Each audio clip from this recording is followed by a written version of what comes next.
quem não conhece, né, os trabalhos da casa, a casa é assim, tem a acolhida, né, tem esses cânticos com as acolhidas, depois tem a prece inicial, tem palestras, né, finaliza com a prece final e tem depois aqui o passe, né.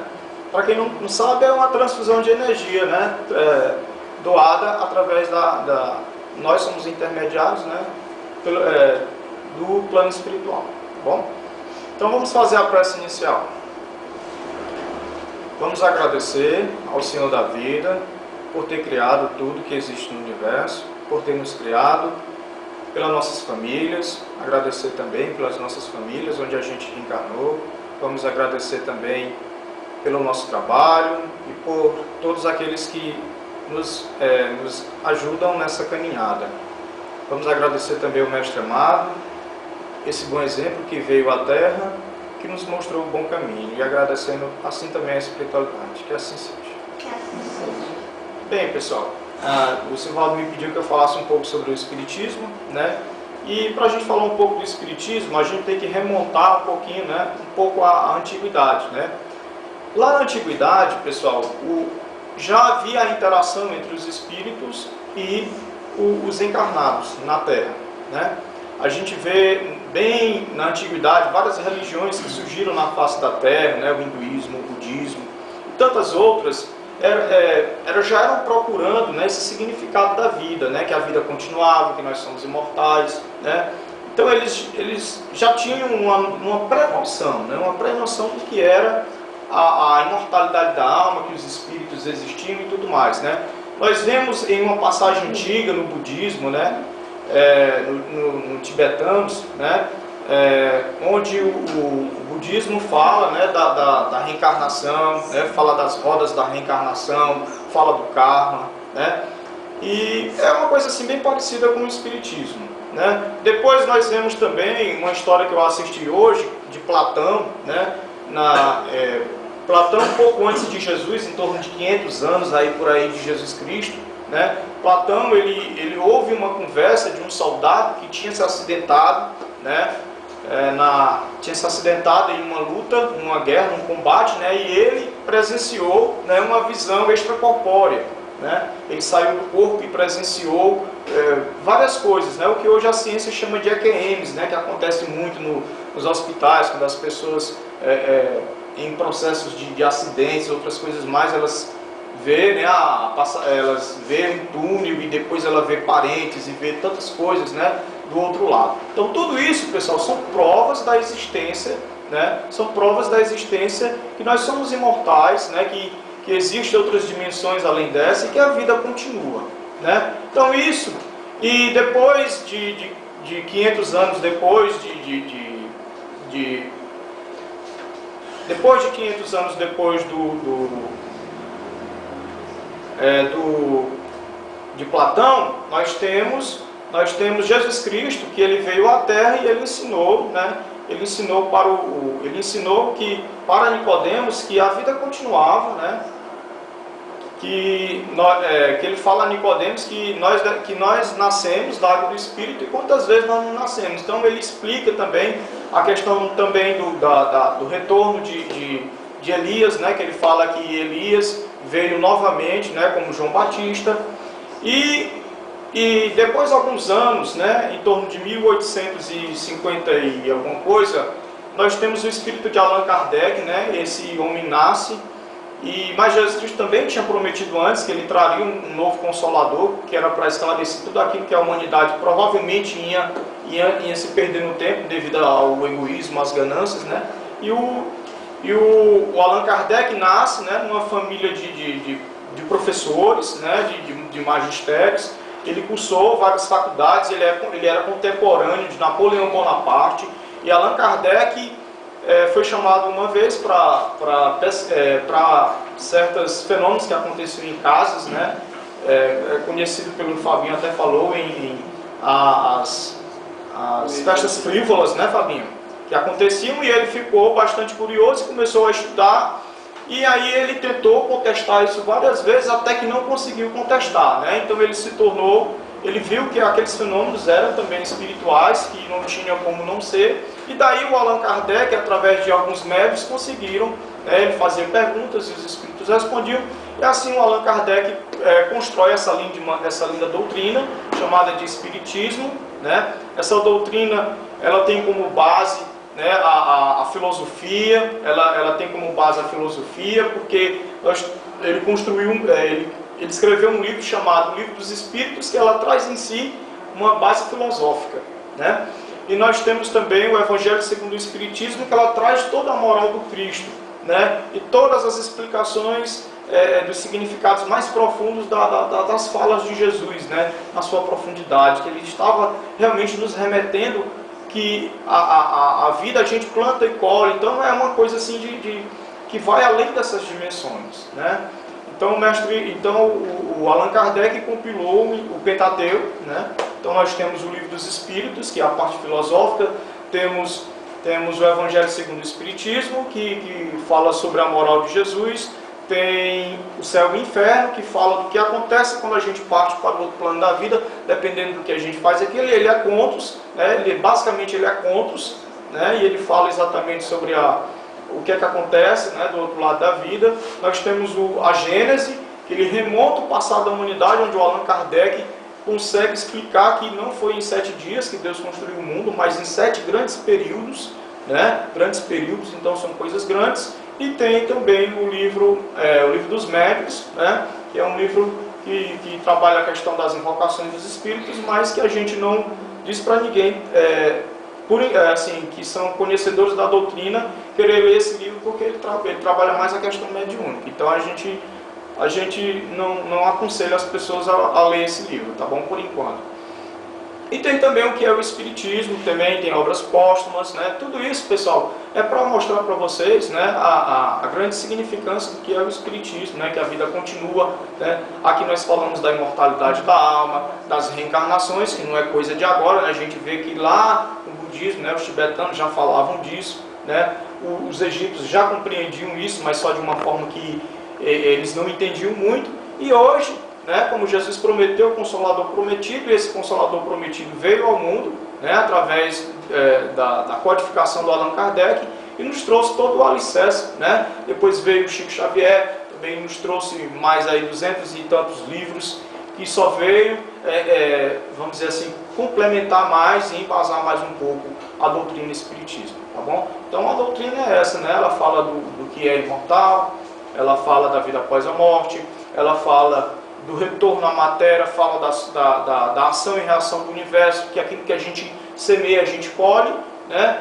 E o que muitas vezes a criatura sofre nessa vida, porque realmente ela semeou em outras vidas, né? Então tem toda uma causa de efeito e causa, e que a gente vai diminuindo isso à medida que a gente procura compreender as coisas de Deus, procura seguir as leis, né, que é a lei do amor. E quando a gente segue a lei do amor em todos os sentidos, a gente se cura, a gente fica melhor em todos os sentidos. Então, aqui eu fecho a minha contribuição. Então, gente, boa noite. É um prazer estar vendo a casa tão cheia, a gente fica feliz quando... Hoje, como programação da casa, o primeiro sábado é sempre destinado, como tema principal, ao Livro dos Espíritos. O Livro dos Espíritos, para quem não conhece, foi o primeiro livro escrito por Allan Kardec. Mas quem era Allan Kardec? Este grande nome que a gente conhece. Allan Kardec é um pseudônimo. Na verdade, o nome dele é Hipólito Rivail. Ele era um professor muito inteligente, escreveu outros livros. Mas os livros da doutrina espírita, ele usou um nome diferente, usou como Allan Kardec. E o primeiro livro escrito foi o Livro dos Espíritos. Foi lançado no dia 18 de abril de 1857. Já são quase 156 anos que este livro foi lançado na publicidade. Os fatos espirituais, que nunca deixaram de existir, eram tratados com um certo grau de nebulosidade, desconhecimento. Era um pouco distorcido do que a gente vê hoje quando a gente tem este grande manual que é o Livro dos Espíritos. O Allan falou que ele é a filosofia espiritual. De fato é a filosofia, tanto que está no cabeçalho dele, filosofia espiritual, porque é ele que contém todas as bases do Espiritismo. É dele, do Livro dos Espíritos, que saem os outros livros da codificação, o Livro dos Médiuns, o Evangelho segundo o Espiritismo, o Céu e o Inferno, a Gênese, também obras póstumas, que foi um livro publicado após a morte, que foi prematura, de Allan Kardec, também a gente considera como uma obra básica do Espiritismo também. Hoje o tema a gente vai continuar com o capítulo que já estava sendo abordado por mim, por Aureliano, na última palestra, que a gente falou sobre o esquecimento do passado. E o nome do capítulo é Retorno à Vida Corporal, retorno à vida corporal, retorno do espírito a seu estado de carne, de matéria.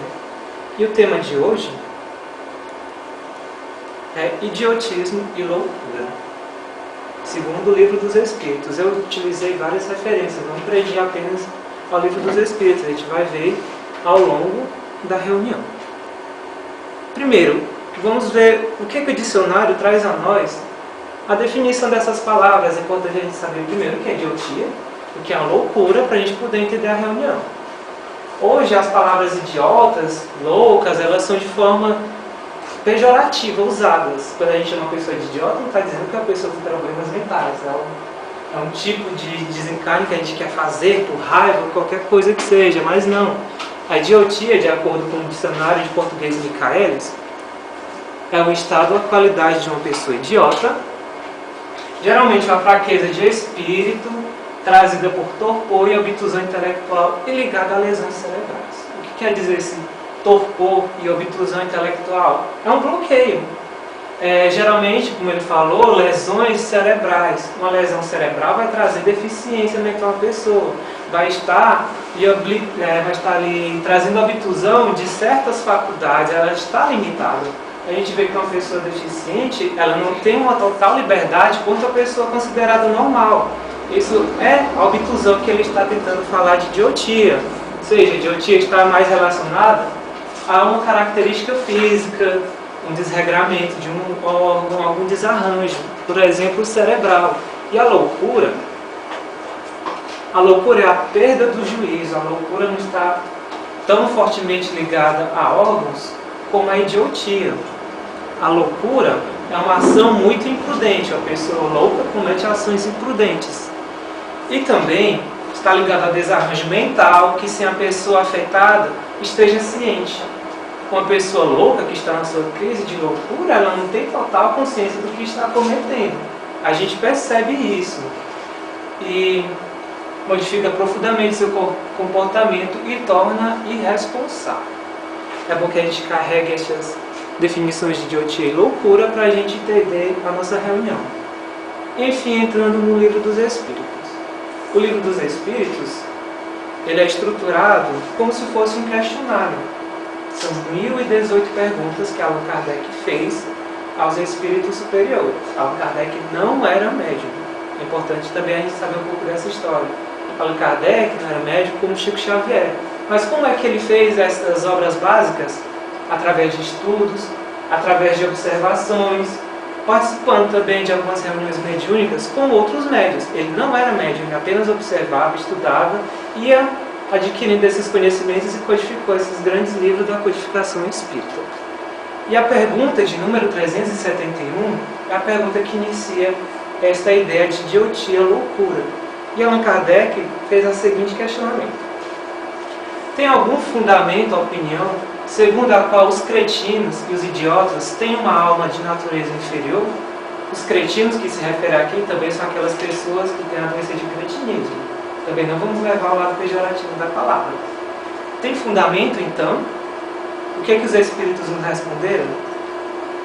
Não, eles têm uma alma humana, muitas vezes mais inteligente do que pensais, e que sofrem insuficiência dos meios de que dispõem para se comunicar, do mesmo modo que o mudo sofre a de não poder falar. A natureza espiritual dele, então, é inferior? Não, porque nós somos espíritos, Deus nos criou igualmente. O espírito de um idiota é igual ao espírito de uma pessoa normal, falando assim na sua origem. O que vai estar mudado ali são os órgãos, são os corpos dele, que vai refletir nas suas ações. Então, respondendo, tem algum fundamento dizer que o espírito de uma pessoa idiota tem uma natureza inferior? Não, ele não tem. Mas a gente vê, então, uma relação da condição física da condição material do corpo e da condição espiritual. Vou fechar aqui e vou pular um pouquinho as perguntas e lá para de número 847, em que Allan Kardec fez o seguinte questionamento: a deformação das faculdades tira ao homem o livre-arbítrio? O que são essas faculdades? É a capacidade da pessoa exercer certas atitudes, seus pensamentos. São essas coisas que faz o homem, suas características. E essa deformação das faculdades, como o idiota tem, um louco, vai lhe tirar, o livre-arbítrio? Aquele cuja inteligência está perturbada por uma causa qualquer, não é mais senhor do seu pensamento, e desde logo não tem mais liberdade. Como foi falado na definição, uma pessoa louca que está no seu estado de crise de loucura, ela não tem consciência daquilo, total consciência daquilo que está cometendo. Ou seja, o seu livre-arbítrio está sendo reduzido. Ela não vai ter uma total liberdade, ela não vai ter uma total consciência. E num estado de uma pessoa idiota, de uma pessoa louca, cretina, esse livre-arbítrio é reduzido. Essa deformação, frequentemente, é uma punição para o espírito, que em uma existência anterior pode ter sido vão e orgulhoso e ter feito mau uso de suas faculdades. Aí a gente já vê um dos motivos por qual a pessoa nasceu nessa condição de uma idiotia, de uma loucura. Ela pode ter sido, em vidas anteriores, uma pessoa orgulhosa, uma pessoa egoísta, pode ter sido um rico, poderoso, que não fez bom uso das suas qualidades, das suas faculdades. E se ele continuasse vivendo numa vida posterior, numa condição de vida melhor ainda, aí que seu orgulho, que seu egoísmo ia subir, e aí sua evolução moral, para onde iria? Como diz no Evangelho, Deus nos dá os instrumentos para que nós façamos os bons usos dele. Se a gente não faz, isso é retirado até de uma forma que a gente consiga aprender a conviver com isso. Então a pessoa, no estado de idiotia, de loucura, provavelmente não fez bom uso do seu livre-arbítrio na vida passada. Por isso que uma pessoa idiota, uma pessoa louca, tem essa liberdade reduzida, se a gente for comparar com uma pessoa normal. Vamos continuar com os questionamentos. Aí a gente pode fazer um esqueminha. Eu fiz aqui sobre essa pergunta. O espírito tem um livre-arbítrio. O que é esse livre-arbítrio? A condição da gente poder fazer o que bem entender. É bom que a gente faça o bem. Se a gente fizer o bem, nós vamos já estar aguardando um lugarzinho melhor, a gente pode estar aguardando um futuro melhor para a gente. Mas se a gente fizer o mal, então, boa condição a gente não deve esperar posteriormente. E este livre-arbítrio vai estar diretamente pressionado na matéria. Por quê? Na vida posterior, a gente ainda vive na condição de carne nesta terra, porque a gente ainda precisa, a gente está muito ligado ao materialismo. Precisamos evoluir bastante ainda para a gente voltar ao nosso estado puro, que é o estado espiritual, se desprender deste materialismo. Por isso que o livre-arbítrio, dependendo das nossas ações, vai estar tão diretamente pressionado à matéria. Então a gente pode fazer isso. O espírito possui o livre-arbítrio. O livre-arbítrio então impõe responsabilidades para nós. Esses atos, esses comportamentos que nós fizermos, bons ou ruins, vão estar diretamente influenciados à matéria, porque nós ainda não conseguimos purificar nossa origem, que é a origem espiritual. Continuando os questionamentos, a pergunta de número 373 do Livro dos Espíritos, Allan Kardec fez o seguinte questionamento: qual o objetivo da providência criando seres infelizes como os cretinos e os idiotas? Por que Deus fez isso? Botar pessoas para nascer nessas condições? Eu até já falei um pouquinho na pergunta anterior, mas vamos ver o que os Espíritos nos disseram. São os espíritos em punição, habitando corpos de idiotas. Esses espíritos sofrem pelo constrangimento que experimentam e pela impossibilidade em que se encontram de se manifestarem por meio de órgãos não desenvolvidos ou desarranjados. O que ele quis dizer? É um meio de punição. Não que Deus está nos punindo, A gente é que escolheu essa punição porque nós não fizemos o nosso bom uso disso. O que a gente faz, a gente sofre, boas consequências ou não, é a lei da causa e de efeito. E ainda continuando a pergunta, não é exato então dizer que os órgãos não têm influência sobre as enfermidades? Os órgãos do corpo não vão influenciar nessa enfermidade, é apenas uma causa espiritual? Jamais dissemos que os órgãos não tivessem influência. Eles têm uma influência muito grande sobre a manifestação das faculdades, porém não dão as faculdades. Aí está a diferença. O que ele quis dizer? Que os órgãos auxiliam nessa condição de uma pessoa de ser um idiota, de ser um louco, de ser um cretino, mas isso não é regra obrigatória para que ele nasça nessa condição. Como ele diz aqui, um bom músico com um mau instrumento não fará uma boa música. Se eu tenho um violão, cativax quebrado, está faltando corda, boa música eu não vou fazer. Mas isso não quer dizer que eu seja um mau músico. Viu? Aí que está a diferença. Um espírito que nasceu nessa condição idiota não quer dizer que ele vai ser 100% ruim, feito coisas muito ruins, mas é porque é um estado de necessidade para que ele possa compreender e possa continuar assim na sua evolução. Kardec ainda fez um comentário. A alma, não gozando de toda a sua liberdade, vai então ter a própria lei humana que isenta a responsabilidade dos seus atos. É um pouco de isenção que dá uma pessoa louca, cretina, para a justiça. Se comete atos, um bipolar, comete um crime, ele não vai ter tanta culpa, não vai ter tantos anos de prisões, quanto uma pessoa que cometeu um homicídio, uma pessoa normal, que não tem deficiência. A própria humanidade já isenta um pouco esse estado do cretino. Isso demonstra também um pouco já de evolução perante as outras pessoas. E aí a gente vê que não existem injustiçados. Não há injustiça. Temos aquilo que merecemos. A responsabilidade dos nossos atos, retornando mais uma vez, a responsabilidade que a gente faz no nosso livre-arbítrio. O que a gente precisa então fazer? A gente precisa despertar enquanto a gente ainda está encarnado, enquanto a gente está vivo, que é o que a gente ainda pode agir. O espírito é causa, a matéria está sem consequência. Lembra daquele gráficozinho anterior, do espírito, livre-arbítrio e matéria? Então, o espírito é causa, a matéria é consequência.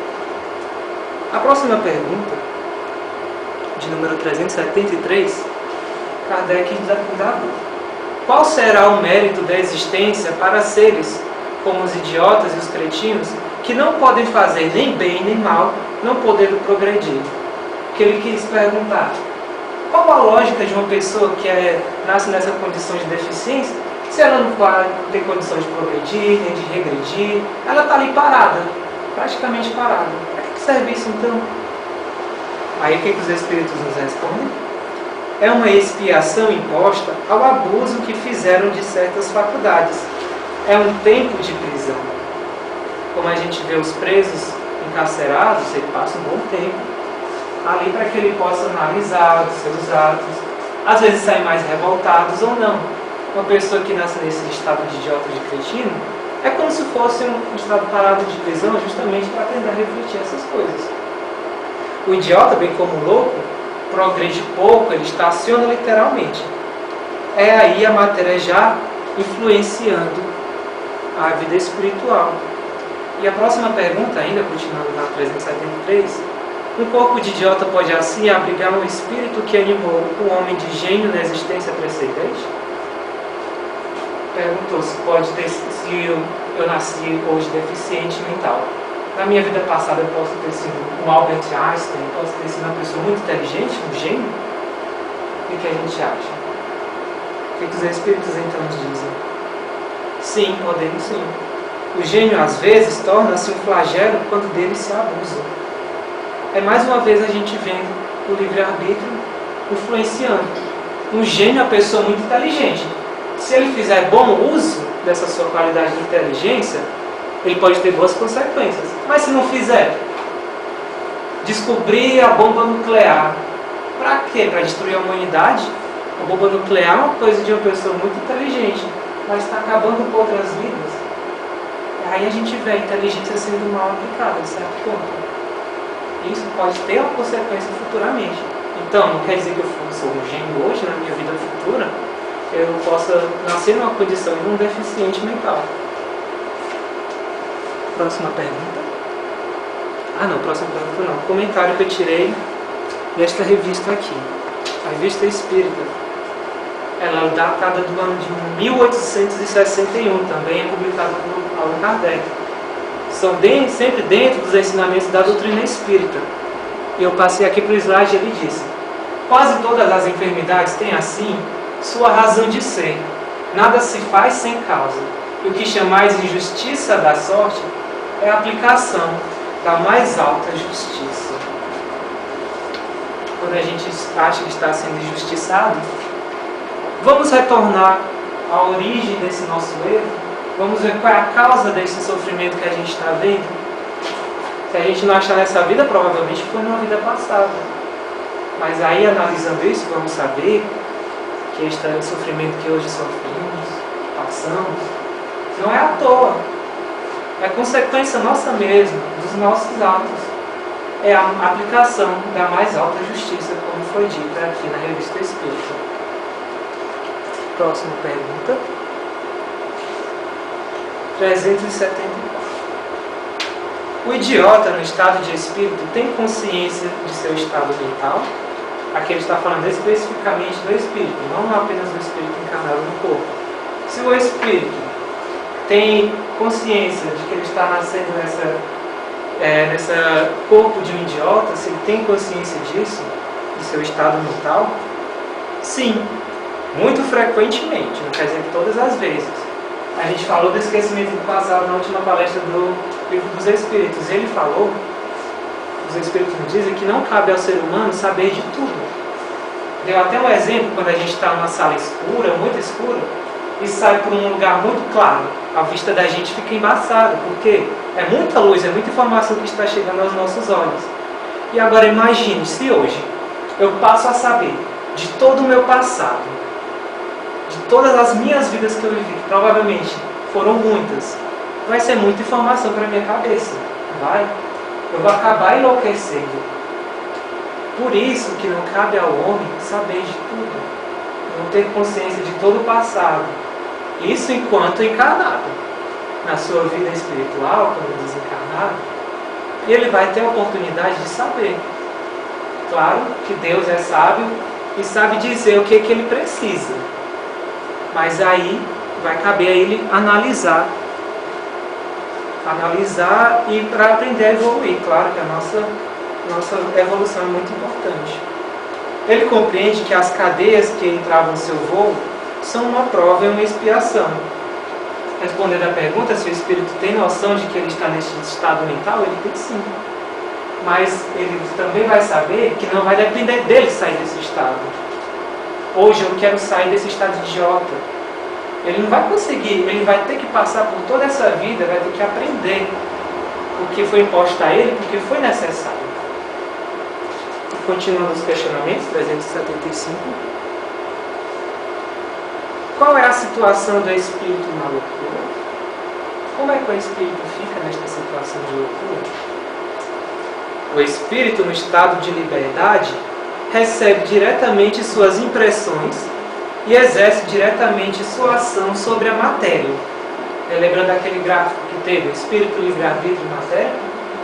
Isto vai estar influenciando diretamente na matéria, a sua liberdade. Encarnado, porém, o espírito encontra-se em condições muito diferentes e na contingência de só o fazer com a ajuda de órgãos especiais. O espírito encarnado no estado de loucura vai estar sofrendo os desalentos que os seus órgãos estão trazendo. Ele não vai ser tão livre quanto era quando apenas o espírito. Esse é o estado de situação do espírito da loucura. Ele tem a sua liberdade limitada. E ainda há uma continuação dessa pergunta. É então sempre o corpo e não o espírito que está desorganizado? Sim, o corpo vai apresentar um cérebro defeituoso, lesionado, alguns órgãos para que a pessoa entre nessa condição de loucura, de idiotia. Sim, o espírito não vai ser desorganizado, Mas é preciso não perder de vista que o espírito pode se encontrar momentaneamente impressionado pela alteração dos órgãos. Isso quer dizer, ele está tendo consciência que está nesse estado de loucura e pode ficar impressionado com isso. E pode lhe trazer alguma consequência, dar uma perturbação no espírito. Um certo grau de desorganização, é uma perturbação. Não uma desorganização tão grande na estrutura como tem nos órgãos. Mas o espírito fica tão impressionado com isso que ele acaba sofrendo um pouco de perturbação. Isso se manifesta e o espírito acaba recebendo essas impressões. A de número 376, Kardec perguntou: por que motivo a loucura leva, algumas vezes, ao suicídio? Ao suicídio. Foi também outro tema tratado por nós, o suicídio. Eu lembro de Allan Kardec perguntando, a primeira perguntinha: o que leva a pessoa a cometer o suicídio? Falta de fé, ociosidade, até mesmo a saciedade. Então, uma pessoa no estado de loucura, isso pode levar ela a cometer o suicídio? O espírito sofre com o constrangimento que experimenta e com a impossibilidade em que se encontra de se manifestar livremente. Por isso, busca na morte um meio de romper os seus laços. Na pergunta anterior foi falado que o espírito pode estar perturbado com essa sua situação de idiotia, de loucura. Às vezes, tamanho que ele quer sair logo dessa situação e procura, às vezes, o pior caminho de resolver isso, que na verdade não resolve, que é tirando a sua vida, que é cometendo suicídio. O suicídio, em qualquer situação, é a pior saída possível. O que a gente está passando por a nossa vida, as provas necessárias à nossa evolução. E olhe bem, a nossa vida não foi a gente que nos presenteou com isso. Quem nos deu a vida foi Deus, nosso Pai. Então, se Ele deu isso, cabe nós tirarmos a nossa vida? A gente deve fazer isso? Claro que não. Apenas Deus sabe o momento certo, o nosso termo, o dia da gente desencarnar. Por isso que o suicídio vai ser pior ainda, porque você vai estar levando todos os seus erros, todas as provas impressionadas no seu espírito, e ainda vai estar levando, acrescentada ainda mais a sua culpa do suicídio. Vai estar pesando mais ainda na sua alma, no seu espírito, ou seja, o suicídio. É a pior saída, não resolve nada. O espírito do alienado se ressente depois da morte, do desarranjo de suas faculdades. Uma pessoa cretina, louca, idiota, morreu. Seu espírito desencarnou. Ela vai estar ressentida com isso, vai estar sentindo vergonha. Esse seu estado que ele viveu, ele vai sentir isso? O que os espíritos superiores nos respondem? Ele pode sentir algum tempo depois da morte, até que esteja completamente desligado da matéria. O espírito pode sim sentir um pouco de vergonha, desarranjo dessa condição que ele viveu. Como um homem que acorda, se ressente algum tempo da perturbação que o sono mergulha. Quando a gente tem aquele pesadelo horrível, que a gente acorda, o coração está disparado, a gente fica nervoso, a gente sente o medo, na hora que a gente acorda desse pesadelo, mas ao longo dos minutos que vão passando, a gente vai se acalmando, vai esquecendo desse sono que a gente teve.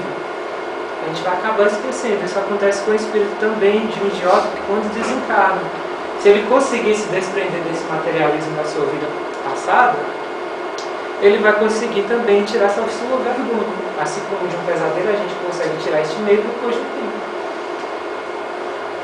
E continuando, é a última pergunta sobre o tema dentro do Livro dos Espíritos. Mas este tema não é limitado.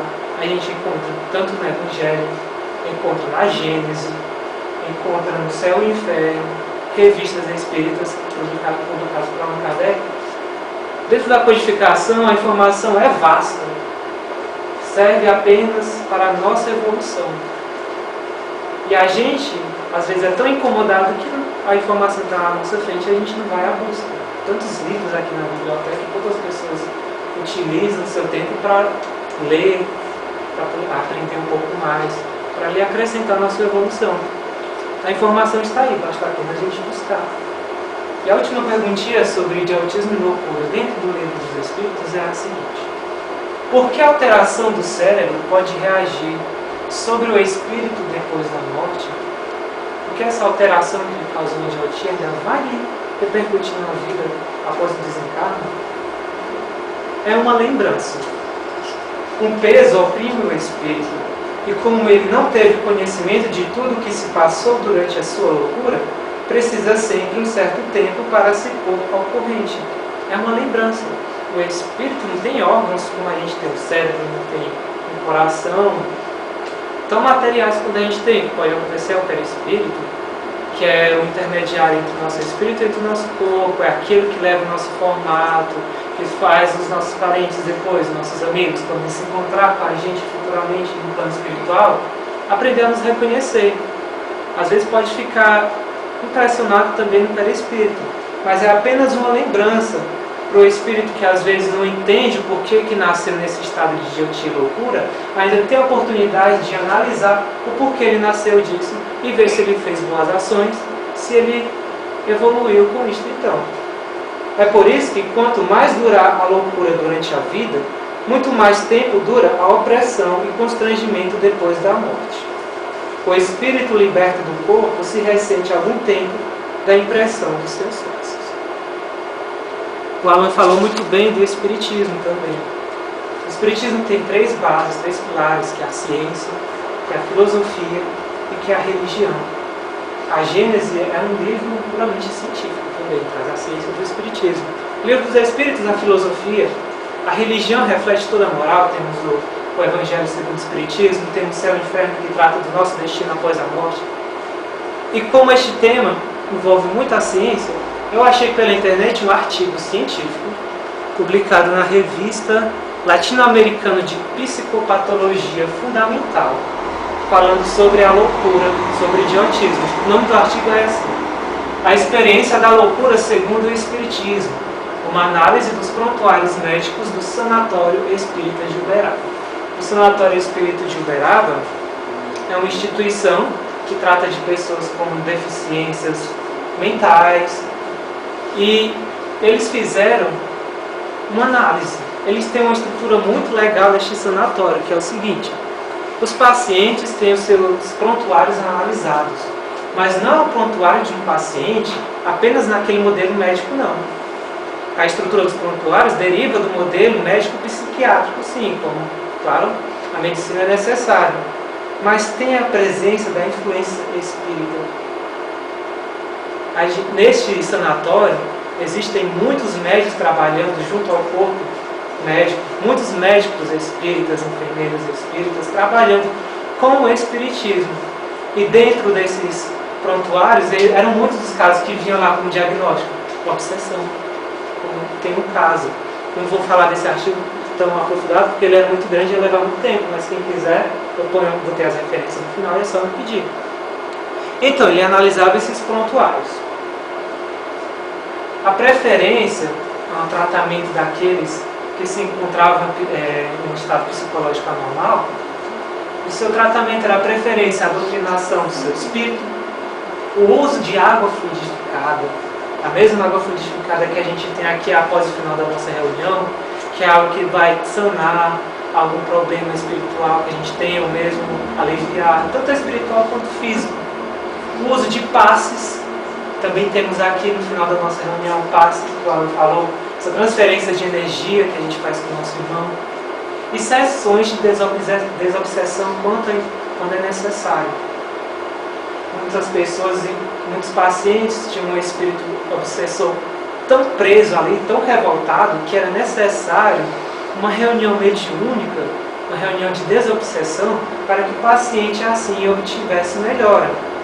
Porque eram frequentes os passos em que os pacientes eram diagnosticados não apenas pelos médicos, como eu falei, pelos médicos da instituição, como sendo vítimas de processo de obsessão espiritual. E então ele destaca lá na conclusão do artigo que é necessário para todos lá, principalmente para a pessoa que está obsidiada, o paciente, quanto para o espírito, que ele vá buscar o princípio do perdão, o princípio da caridade, necessários ao obsessor e ao obsidiador. Por quê? O perdão, a mais sublime aplicação do amor também, a caridade, como diz a frase máxima do Espiritismo, fora da caridade não há salvação. Quanta caridade não existe da gente observar uma pessoa que se encontra uma deficiência mental, e a gente compreender o porquê que ela está assim, a gente poder ajudá-la. A caridade do obsessor, do obsidiador, de compreender isto, é muito importante para o processo de cura. E aí está a ciência aplicada ao Espiritismo. Isso que torna a doutrina tão clara, tão completa, tão construtora para as pessoas. E que se o mundo, não digo que se o mundo todo fosse espírita, mas que tivesse conhecimento da moral, da filosofia que o Espiritismo procura transparecer aos nossos irmãos, o mundo seria tão bom. A gente não pode mudar o mundo, mas o mundo pode mudar a partir da nossa mudança interior, para começar de nós pequenininhos, para começar no mundo todo. E finalizando,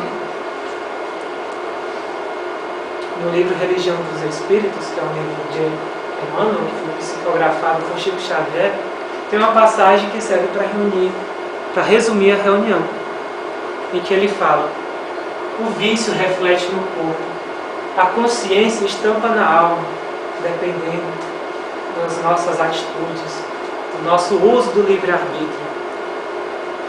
Os desequilíbrios da mente, então, encarceram-se nos vórtices da loucura, penetrando na vida espiritual.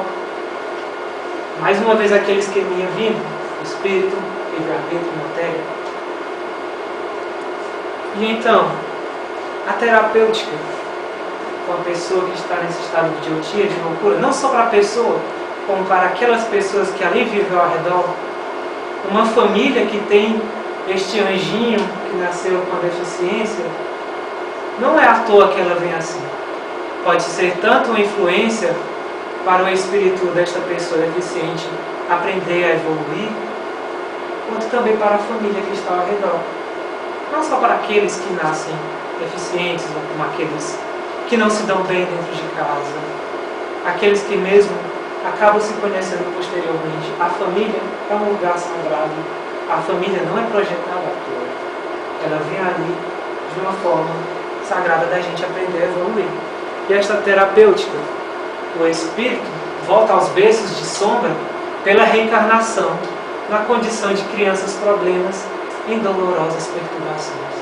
Este espírito, que não fez talvez o livre-arbítrio bom uso, está retornando na vida precedente no corpo de uma pessoa deficiente, para assim continuar a sua evolução em dolorosas perturbações.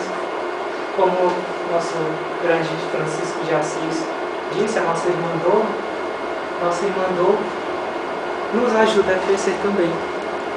E com isso, o bom recebimento dessas pessoas que nascem nesse estado vai contribuir para o seu refazimento, não apenas para ele, mas para também de nós. Então, gente, espero que vocês possam ter absorvido, a reunião possa ter servido. Vamos procurar aplicar os conhecimentos aqui adquiridos, aqui as referências bibliográficas, quem quiser pedir. E é isso, irmãos. Agradeço pela atenção de vocês. Como diz a nossa Wanda, paz e bem, e obrigado pela atenção.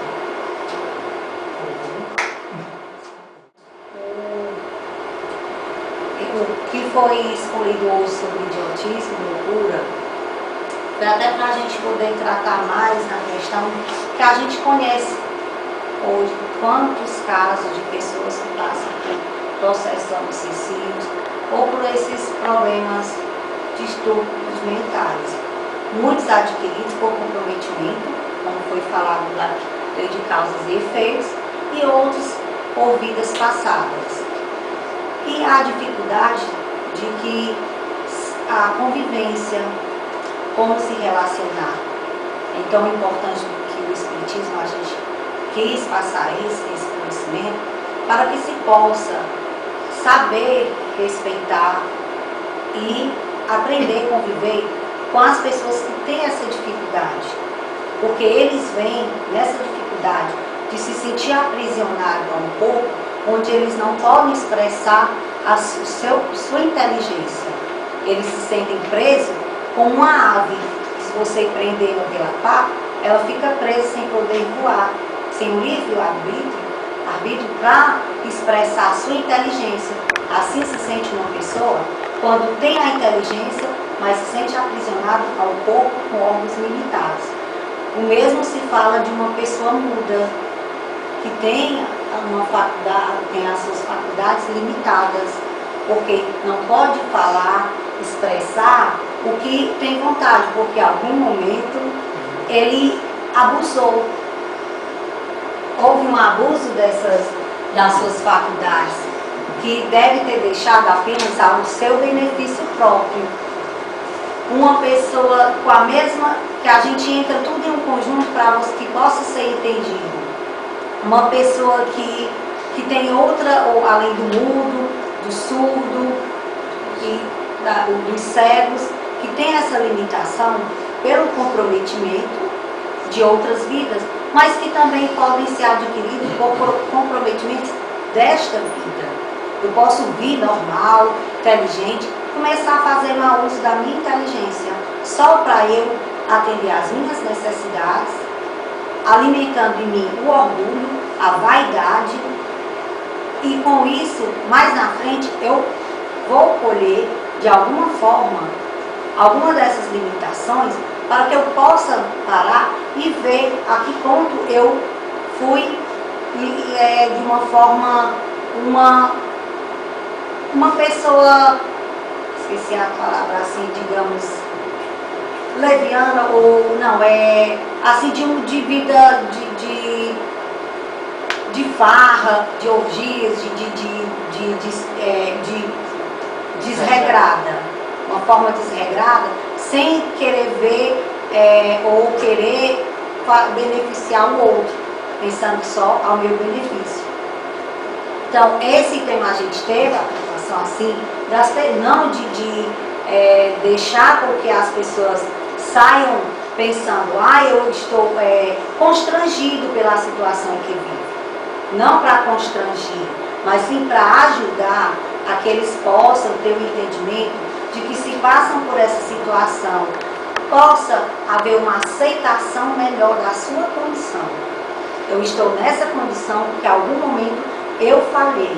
Então eu posso me melhorar? Posso. A partir do momento que eu aceitar o meu fardo, com mais designação, com paciência, e tentar buscar mais conhecimento, para que essas minhas limitações não me tragam problemas maiores.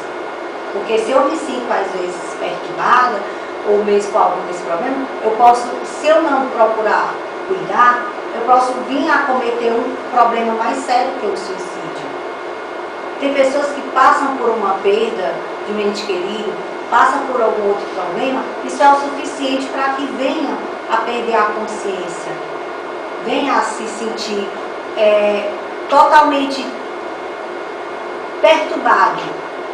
Então, o Espiritismo dá esse conhecimento para que possam buscar essa compreensão, esse entendimento, essas aceitações das nossos sofrimentos, para que a gente passe a ver isso de uma forma diferente. E também para a gente reconhecer que aqui, títulos, questões, que eu sempre falo, mas isso se torna bem repetitivo. A questão do físico, do envoltório do corpo, me diferenciar, porque meu corpo esteticamente é perfeito, de traços perfeitos, e o meu colega, meu amigo, meu irmão tem os traços. Vai nos tornar diferente? Não. Por quê? O que vai importar, eu sempre falo quando eu me refiro aos nossos corações, às nossas atitudes, ao nosso pensamento, à nossa consciência. Ninguém vai se levar por conta dessas questões. É o que a gente vai fazer e as nossas atitudes, nosso entendimento, para que a gente não faça uso disso, tudo nessa nossa compreensão, para nos comprometer e mais na frente colhermos, passarmos por situações difíceis, ou nos termos nos atropelados assim pelo meio do caminho, por essas coisas, por a vaidade, pelo orgulho, pela falta de por esse livro. Ele vai passar. Pode passar na frente, por favor. Vou pedir para você. Se aqui a gente vai apresentar agora para vocês conhecerem como é aqui o CA, que a gente fala muito dos temas, a gente vai falar sobre o CA. Aqui era a nossa antiga sede, acho que alguém já teve a oportunidade de ir a uma reunião lá, que é onde ficava lá próximo à casa do Sivaldo. Essa aqui que é a nossa atual, qual é provisória, que a gente está trabalhando, né? Esse aqui é a evangelização infantil. E é bom que vocês, acho que já observaram, o nome Evangelização Infantil Tia Maiara Martins.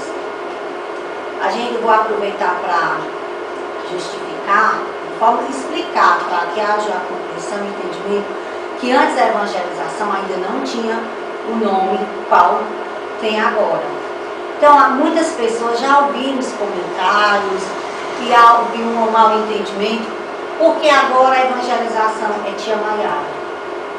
O porquê? Também o que ocorre que muitos vieram buscar o conhecimento do centro por haver uns comentários que tivesse ocorrido umas comunicações, que nós tivéssemos recebido mensagens, como ela estava lá, ou do que ela queria. Então a gente quer falar, colocar vocês, assim, a verdadeira assim, do conhecimento do que é. Para nós que somos espíritas, o que estudamos a doutrina, nós temos uma forma de entender essa passagem. Embora em muitos momentos a gente fala, haja emoção. Era uma irmã que a gente gostava, a gente ainda se emociona pela dor da saudade. Mas a questão das comunicações não se ocorre assim rápido. O espírito que desencarna, que logo volta, que passa para outro plano, de imediato se mandar uma mensagem, uma comunicação, do que como está. Não, quando a gente fala de como está o estado lá, porque a gente lê, a gente tem um conhecimento, que tem o livro dos espíritos, muitos livros, que ao desencarnar, o espírito se mantém em repouso, prevalece a sua consciência, das suas atitudes, de como se vive aqui, e que cada vez que a gente fala, cada sentimento que a gente expressa, de cada forma que a gente passa a falar, a gente emana uma vibração para esses espíritos que já nos fazem presente aqui conosco, e eles sentem. Por isso que a gente evita falar assim, menos de coisas de questionamentos, onde se coloca questões de dúvidas, ou de alguns instantes para se sentir culpado por alguma coisa que tenha vivido, de forma que tenha vivido. Que a gente tem o conhecimento, enquanto isso influencia lá, pelo que a gente lê. Não que aqui não haja, ou que o centro espírito não tenha pessoas com dons de mediunidade que possam receber. Sim, pode, mas até o momento que a gente tem falado, passado para as pessoas, é pelo nosso conhecimento da leitura, do que a gente estuda, do que a gente aprende. E em questão do porquê do nome da evangelização, porque ela era uma trabalhadora, como nós somos, eu, Samara, Pedro, Fabrício e Valdo, do SIAC. Ela, de forma, às vezes, indireta, direta, ela participava dos trabalhos da casa. E como ela tinha esse compromisso e essa vontade, isso também não tem uma questão política, porque às vezes imaginar, porque estava no meio político, a gente vai usar isso para que o centro tenha como se beneficiar, ou tenha como uma homenagem para ter depois algo lucrativo ou algo de forma nessas questões. Não tem nada com a ver nem por questões políticas, nem ser por uma pessoa que tinha no meio social um vínculo como ela, com uma certa influência. Não, era uma trabalhadora no qual buscava sempre ajudar nos trabalhos. E tinha um interesse muito grande de ver o nosso trabalho realizado. Então, por isso que a gente foi colocado, porque era uma trabalhadora que, embora tenha sido chegado o seu momento de voltar ao plano espiritual, continuará trabalhando conosco, somando em nossos trabalhos, e que o último pedido que foi feito, que foi que as pessoas pudessem participar da construção do Lar de Antônio, que pudessem ajudar, que ela estaria pedindo, ela não está presente para pedir, mas ela vai continuar somando conosco do lado de lá, e nós continuaremos aqui. Então, isso é um esclarecimento que nós queríamos fazer para as pessoas não terem essa visão distorcida do SIAC e do ocorrido, que às vezes torna até um pouco constrangedor. A gente não pretende tirar proveito de uma situação assim. Aqui é um dos trabalhos das cestas, o SIAC também. Só para falar para o pessoal que esse trabalho aí já existe há quantos anos? As crianças vão de 6 anos. É desde o início. Então já faz alguns anos que a Maiara ajudava, até de forma muitas vezes anônima, ela pedia para nunca citar o nome dela, que ela estava ajudando no trabalho das crianças, que ela tinha isso, para que não usasse o nome dela, da família dela, então eles sempre ajudaram, né? Porque a gente tinha despesa, pagava por dela, tinha despesa com as crianças e tudo mais, uma somatória, né? E ela sempre ajudou, isso faz anos antes dela imaginar em política, tá? Ela já ajudava de coração e pedia só para a gente não divulgar isso. Até uma questão aqui que eu não sei se devo falar, mas me veio a vontade de falar agora, que a questão, que é como o Sivaldo falou, essa ajuda dela foi antes dela se lançar na política. Não teve nada nada a ver com a campanha. E eu acho que o fato dela ter entrado nessa campanha, o que fez, motivou mais, era essa vontade dela de ajudar o próximo. Que ela já trabalhava, mas sozinha ela não tinha como, ou tanta autonomia para fazer o que ela tinha vontade. Porque ela sozinha, ela poderia ajudar 10, 20, 30, mas ela precisava ajudar muito mais. Então isso foi o que fez e motivou a buscar, de uma forma que ela tivesse mais autonomia, com mais influência, de fazer o que ela tinha vontade, de atender a necessidade das pessoas. Eu acho que aí houve, então, essa questão, né, de que houve essa confusãozinha assim do que foi passado. Esse aqui é dos trabalhos assistenciais que o centro já faz há muito tempo, que é um projeto da entrega de cestas de alimento, no qual é um projeto que vai para Brasília, mas também tem uma ligação com o município, porque o município fornece, como ele é fornecido para as escolas, CRAS, delegacia, hospitais, e o projeto do SIAC também entrou para atender as famílias das crianças da evangelização, e agora também, graças a Deus, a gente também pôde se estender a atender, ampliar mais essa assistência a famílias carentes ou famílias que residem lá próximo, que vai ser a nossa futura, né, local sede, que é lá na Cidade Nova. A gente já está aumentando, ampliando os trabalhos, esses são os trabalhos das doações que nós recebemos, doações de roupas, calçados, muitas outras coisas, e que a gente sempre faz esse trabalho de assistência nas comunidades, algumas localidades que a gente pode. Então a gente fala sempre, o SIAC, ele funciona, ele é pelo trabalho voluntário. Ele funciona pelos trabalhadores, é o que mantém de aluguel, de água, de luz, o lanche das crianças, tudo é por conta dos trabalhadores. Nós não temos nenhum vínculo assim de forma de uma ajuda financeira de outras instituições ou empresas. Nós, os trabalhadores, que vão se empenhando nos trabalhos. Então, que nós já fizemos o evento Chá com Arte, que é o grupo da evangelização, se apresentaram. Além do Chá com Arte que foi feito, temos também o Bazar, que já está bem divulgado. Foram esses trabalhos que, fazendo aqui, junto aos trabalhadores, pôde dar início à essa futura sede, que fica localizada na Cidade Nova, no qual a gente, graças a Deus, com esses trabalhos, com a ajuda, né, muito também de pessoas que são voluntárias e sempre somam conosco nesses trabalhos, a gente já está conseguindo cercar. A gente nota aqui, ó, que ainda falta uma parte, e a gente, assim, ninguém fica pedindo, não estou falando ou comparando nenhuma outro segmento religioso.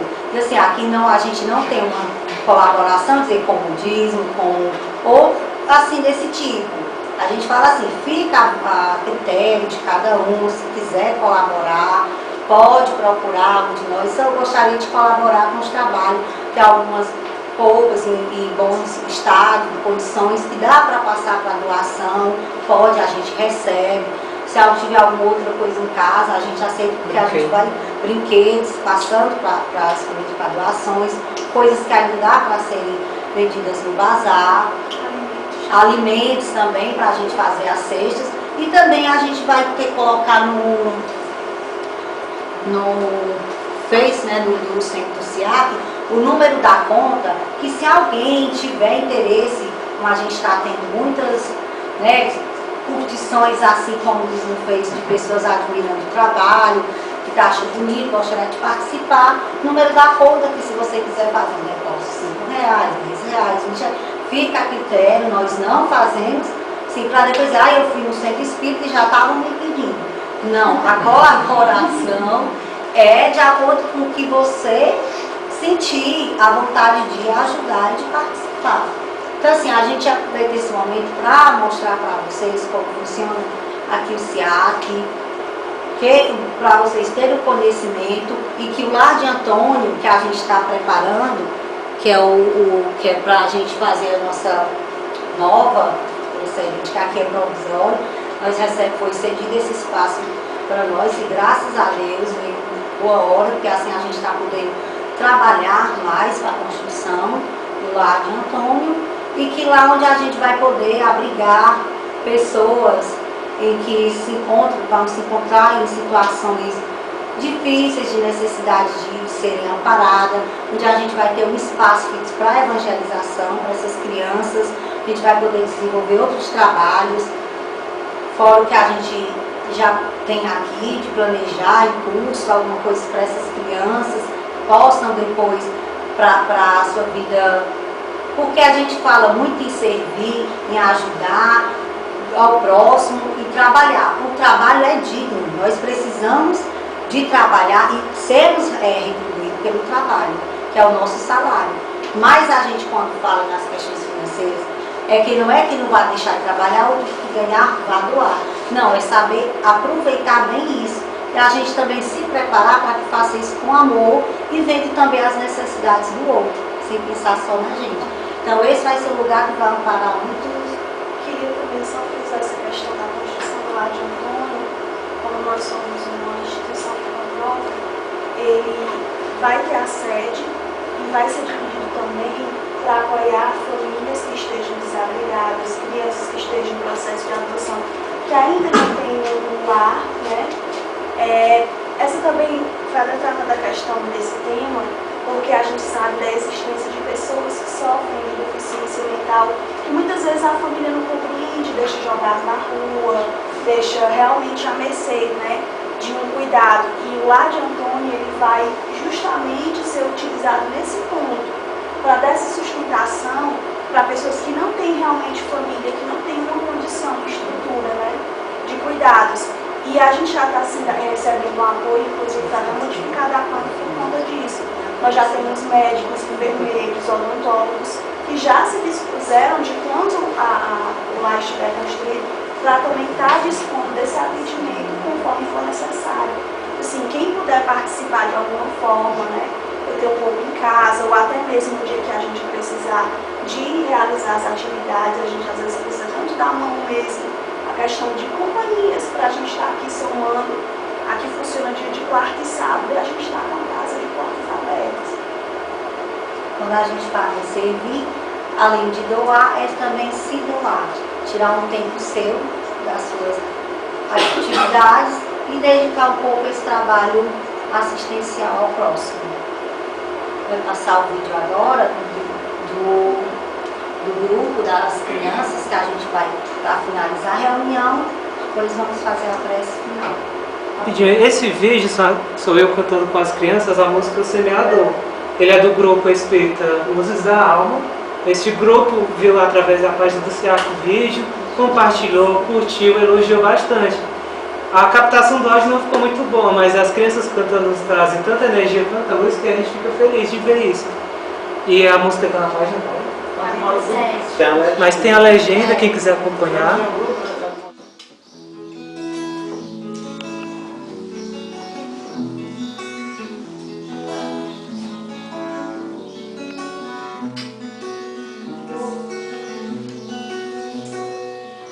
O semeador saiu a semear, semeou aqui, ali e acolá, semeou entre pedras e espinhos, também semeou à beira do caminho. Cai semente na terra, as raízes secam, sem água viva, rega tuas emoções, espinhos sufocam, as aves levam embora sementes caídas à beira do teu coração.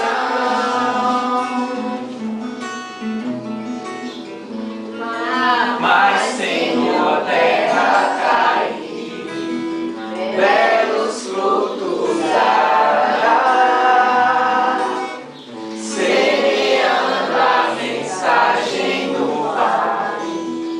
frutificando as.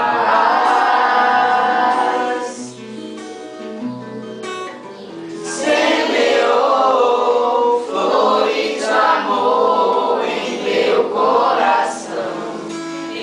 coração semeador. Semeou flores de amor em meu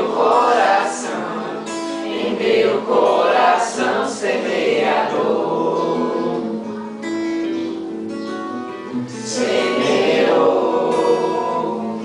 em meu coração semeador. Semeou em meu coração.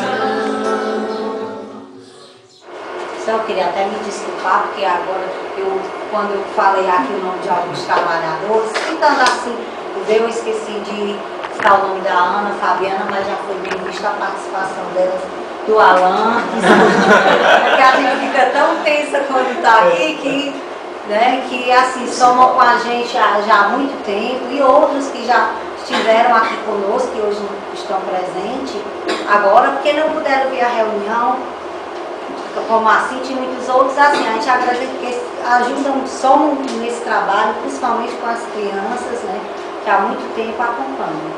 Então agora a gente vai fazer a prece final e eu passo que, então vocês agora fechem os olhos, que vai nesse instante levar nossos pensamentos à imagem de Jesus, agradecer pela sua presença, pelo seu amparo, pela sustentação, pelas maravilhas que Ele nos faz e que Ele nos dá todos os dias em nossas vidas, pelos seus ensinamentos, por auxiliar também aos nossos irmãos desencarnados com as suas mensagens, com a sua luz, a sua misericórdia, que Ele faça presente no coração de cada um de nós, hoje e sempre, que assim seja.